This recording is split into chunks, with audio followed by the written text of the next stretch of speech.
Hello, everyone, and welcome to Language School. I am your teacher, Onen and today we're going to be doing a rather short video on prepositions. So, what exactly is a preposition? Well, a preposition are those little words that show direction, location, or placement. Means the location that something is or something is going to, the direction that something is going to, or the placement of something. So some good prepositions that we can use right now and look at are in, at, on, near, under, below, above.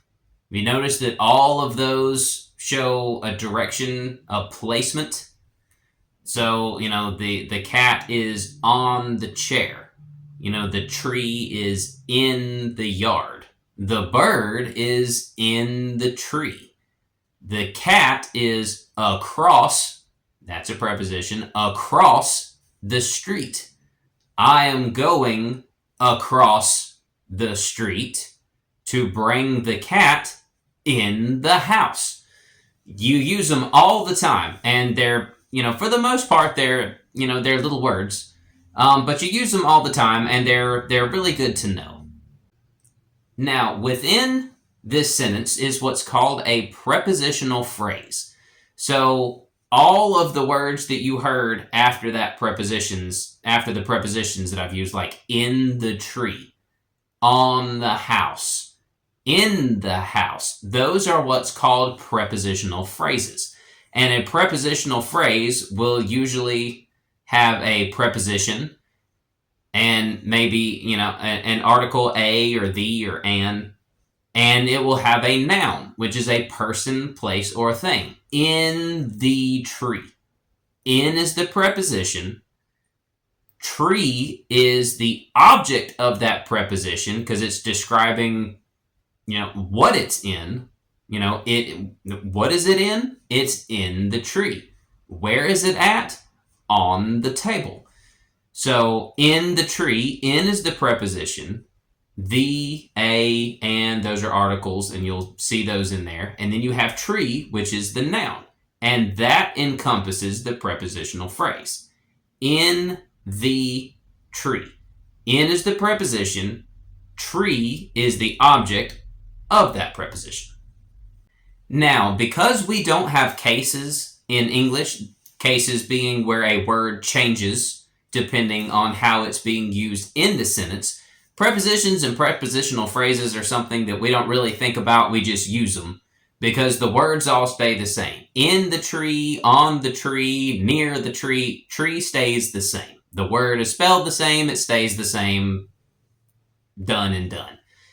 However, in most all other languages, prepositions will require the object of that preposition, i.e. the noun that is used in that phrase, to change depending on what preposition are used. Because in most other foreign languages, the preposition requires a certain case. In most other foreign languages, the preposition, you can use the same preposition and it might use two different cases depending on whether that preposition is showing a placement of something or a movement or direction to something. Once you have gotten a little bit more advanced in whatever foreign language it is that you are studying, I would recommend finding a list of prepositions either on the internet or in a grammar book, and getting a big list of the prepositions and what cases that they use for certain functions so that you have a little bit better understanding of the particular language that you are dealing with. Now, we're not getting into every and all languages that there could possibly be in this video. But this video is to help kind of give you an idea of what a preposition is and how it works. I know that this video was rather short. In all honesty, when it comes to prepositions, once you kind of know what one is, there's not really a whole lot to go in English with it. So I hope you've enjoyed this video and found it useful. If you have any questions, by all means, put them in the comments, and let's talk about it and help get it figured out for you. I am Onen Wintercrow, and I will see you guys next lesson.